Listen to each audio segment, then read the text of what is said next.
Put everything into the centre. You know, he wasn't work shy, he wasn't a slacker, and to think that, you know, in the end he ended up begging for the support that he needed and that he never received.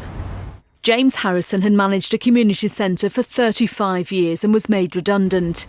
His daughter, who's studying for a science doctorate, says her father's health deteriorated as he applied for benefits.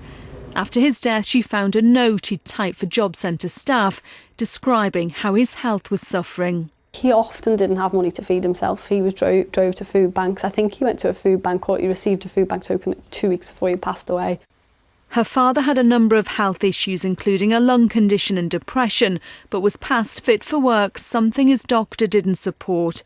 But his daughter discovered job centre staff had written to his GP, telling them to stop issuing her father with sick notes. So if he didn't submit sick notes, if he didn't provide evidence as to why he couldn't attend or why he couldn't do certain jobs that they'd ask him to do, you know, he wouldn't have any payment from them. It's just so shocking to me that he was being asked to pay £50 for his medical records, which he desperately needed, and he just didn't have it, you know, because he only had 70 a week. So.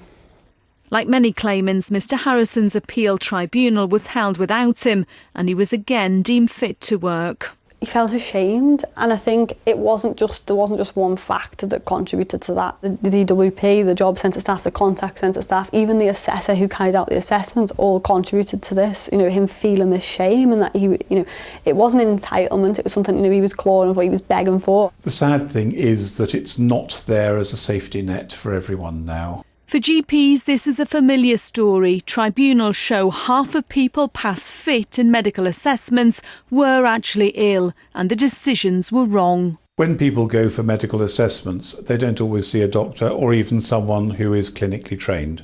They may see someone who is administratively trained. And these people are not going to pick up the subtleties of mental illness, and even the doctors are constrained by the forms they have to follow. Do you think your dad would still be alive today without this process? Yeah, I witnessed him deteriorate. He would just become a shadow of himself, and it was just so, you know, degrading. It really was. James Harrison died in November of emphysema and heart disease, still waiting for a second medical assessment. The fact that they deemed that he had no impairment to work, you know, several months before he was, you know, died, is astounding.